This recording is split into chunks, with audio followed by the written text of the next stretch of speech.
यही योगी जिसको आप लोग साधु संत कहते हो। हम तो हुमायूं का बेटा अकबर कहते हैं, हम तो औरंगजेब कहते हैं। ये नहीं है हिंदू कहने के लायक। शंकराचार्य को अपने शंकराचार्य होने का सरकार को देना पड़ेगा प्रूफ।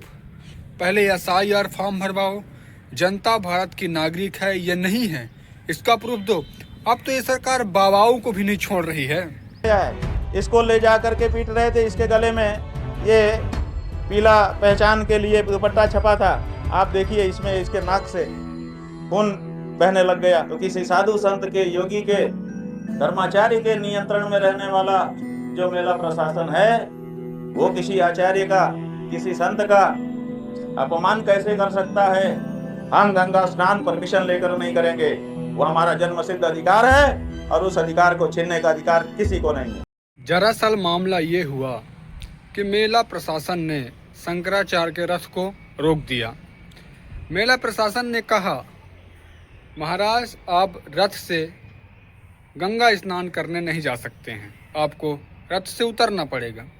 सदियों की परंपरा रही कि शंकराचार्य अपने रथ से ही गंगा स्नान करने जाते थे, पर मेला प्रशासन ने उनको रोक दिया। तो महाराज के शिष्यों ने विरोध किया।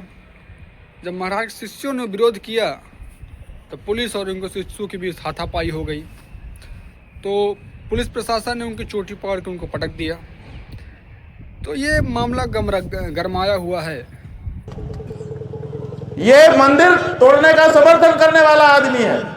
150 से ज्यादा मंदिर तोड़ दिए गए, एक शब्द नहीं निकला इसके मुंह से, इसलिए कि इसकी मुख्यमंत्री की गद्दी ना चली जाए। मुख्यमंत्री की गद्दी को महत्वपूर्ण समझने वाला पौराणिक मूर्तियों के सामने क्या हिंदू हो सकता है? वो सत्ता लुलूप है, वो हिंदू नहीं है। ये देखिए एक चित्र है, ये एक महिला का चित्र है। असल कुछ टाइम पहले सौम्या अग्रवाल मीडिया पर एक वीडियो वायरल हो रहा था जिसमें बुलडोजर चला करके मूर्तियां तोड़ी जा रही थी। कहां तक ये सच है, मीडिया कहां तक सच दिखाता है, पर ये महाराज जी का आरोप है कि योगी जी के कहने पर बहुत सारी मंदिरें और मूर्तियां तोड़ी गई हैं।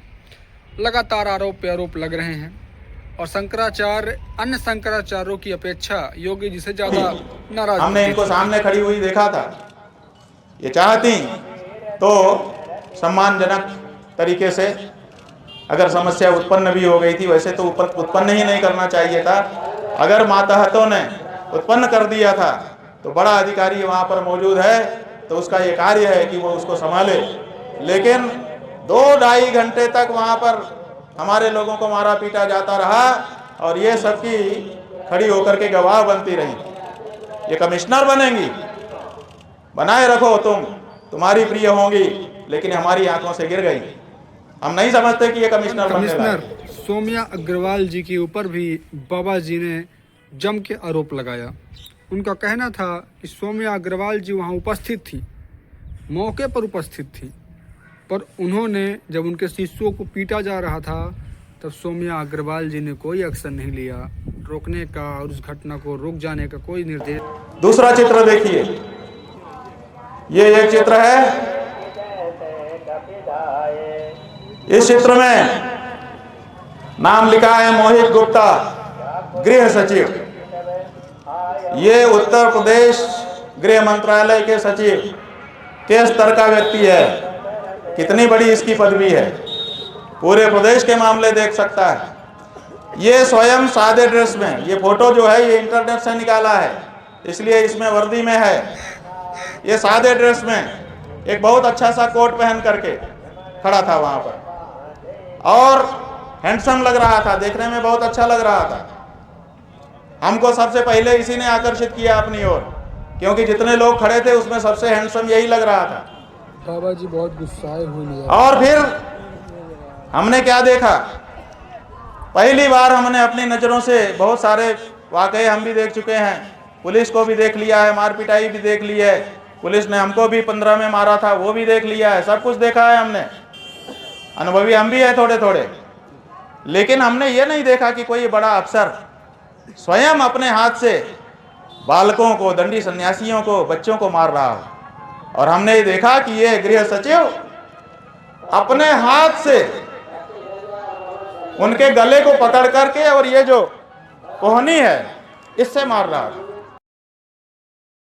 चलिए, ये घटना से ये तो सिद्ध हुआ कि जब बाबा लोग सरकार का विरोध करने लगते हैं तो जो सरकार बाबा के चरणों पे रहती है वही सरकार बाबा के पीठ पे डंडा भी चलवा सकती है। ये सिद्ध हो रहा है। जब मोदी जी पहली बार जीत के आए थे, इन्हीं स्वामी जी के चरणों पे पहुंच रहे थे, और आज योगी जी इन्हीं स्वामी जी के पीठ पर और इनके शिष्यों के ऊपर डंडा चलवा रही है। बाबाओं, सरकार किसी की नहीं होती। ये हिंदुत्व के नाम पे वोट लेते हैं, जाति के नाम पे वोट लेते हैं। तो अब आप लोग की सामत चल रही है, मंदिर भी टूट रहे हैं, आपकी आस्था खत्म होती जा रही है। तो देखिए आगे वीडियो बाबा जी क्या क्या बता रहे हैं। और कहता था कि मार दिया है, ठीक कर दिया है। और फिर ये भी कहा एक बार कि बॉस कह रहे हैं कि बाइट, मतलब यहाँ के अफसरों की बाइट चाहिए थी ऊपर किसी को। इसका मतलब ये सारी घटना वहां से लाइव हो रही थी और निर्देश, जैसे अमेरिका का राष्ट्रपति लादेन के पकड़ते समय अपने यहाँ बैठ करके निर्देश दे रहा था, ऐसे ही कल की घटना में भी कोई था जो अपने कमरे में बैठ करके निर्देश कर रहा था। अमेरिका तो कमरे की वो तस्वीरें जारी करता है, क्या भारत जारी करेगा? क्या भारत के मीडिया में इतना दम है कि इस बात को पकड़ सके? शायद नहीं है। ये जो मोहित गुप्ता है बंधुओं, हो सकता है नाम गलत हो, आप लोग करेक्ट कर लीजिएगा, चेहरा यही है। ये जो व्यक्ति है, बताया लोगों ने कि आदित्यनाथ जी का विशेष सचिव है। ये सादे ड्रेस में था, निर्देश लोगों को निर्देश यही दे रहा था। ये देखिए शुरू हो गया है। वहां के लोग भी यहाँ पर हैं जो शांति से बातचीत नहीं होने देना चाहते। सब जगह उन्होंने भेज रखा है, पकड़ लो इस व्यक्ति को, अलग कर दो, ताकि इसको ये आरोप लगाने का मौका ना मिले कि हम शंकराचार्य जी के यहाँ गए थे, हमारे साथ कुछ हो गया। क्योंकि ये इसीलिए आया है कि सारे कैमरे उधर मुड़ जाएं और मामला केवल यही हाईलाइट कर दिया जाए। ये देखो वो खोल लिया उन्होंने, हाँ ये देखो सबके मुड़ गए। हम जानते हैं एजेंडा आपका क्या है। पुलिस खड़ी है, उसको कोई दिक्कत नहीं है सब होने में। क्यों? क्योंकि वो तो एजेंडे पर है। ये जो व्यक्ति है यही निर्देश दे रहा था और बच्चों को स्वयं इसने मारा, हमने स्वयं देखा।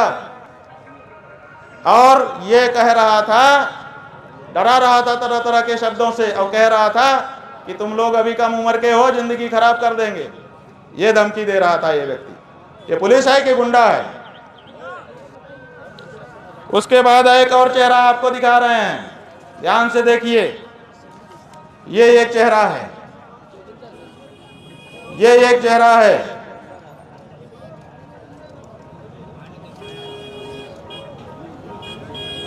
ये जो व्यक्ति है जोगेंद्र कुमार, पुलिस आयुक्त प्रयागराज, ऐसा बताया है हमको लोगों ने। सही है कि नहीं पता नहीं। ये जो व्यक्ति है यही सबसे ज्यादा हठधर्मी वहां पर था। अगर किसी ने बात को बिगाड़ा यही व्यक्ति था। बहुत ही हठधर्मी, बहुत ही दुष्ट प्रकृति का। और यही अनाउंसमेंट बार बार तरह तरह की करके हमको आक्रोश में लाना चाहता था। इसी ने कहा था कि बड़ी गर्मी चढ़ी है, अभी उतारता हूं। किसको गर्मी चढ़ी थी? ये कहता है बड़ी गर्मी चढ़ी है। बाबा जी के इन आरोपों को देखते हुए केशव प्रसाद मौर्य जी ने पूज्य शंकराचार्य कहकर उचित जांच का आश्वासन दिया। साथ ही आम आदमी पार्टी कुछ सांसद भी आए। उन्होंने सरकार पर, वो तो विपक्ष का काम ही है सरकार पर प्रहार करना, और साथ ही राज्य मानवाधिकार ने पुलिस के ऊपर उचित कार्रवाई करने के भी दिशा निर्देश दिए हैं। आगे देखते हैं, ये सब चलता रहेगा। ये सब प्रोपोगंडा, ये सब चीज़ को मैं मानता हूँ। सरकार और बाबाओं की लड़ाई, और जनता अलग अलग मत के हो सकते हैं, उनका मत अलग है, सरकार का मत अलग है। अब सच क्या है वो ग्राउंड लेवल पर जानने के बाद पता चले। जो भी बाबा इनके ऊपर आरोप लगा रहे हैं, पुलिस प्रशासन इनके ऊपर आरोप लगा रही है या पुलिस के ऊपर आरोप लगा रहे हैं, अब का कितना सच है वो पता चलेगा बाद में। शायद ये हो 1-2 दिन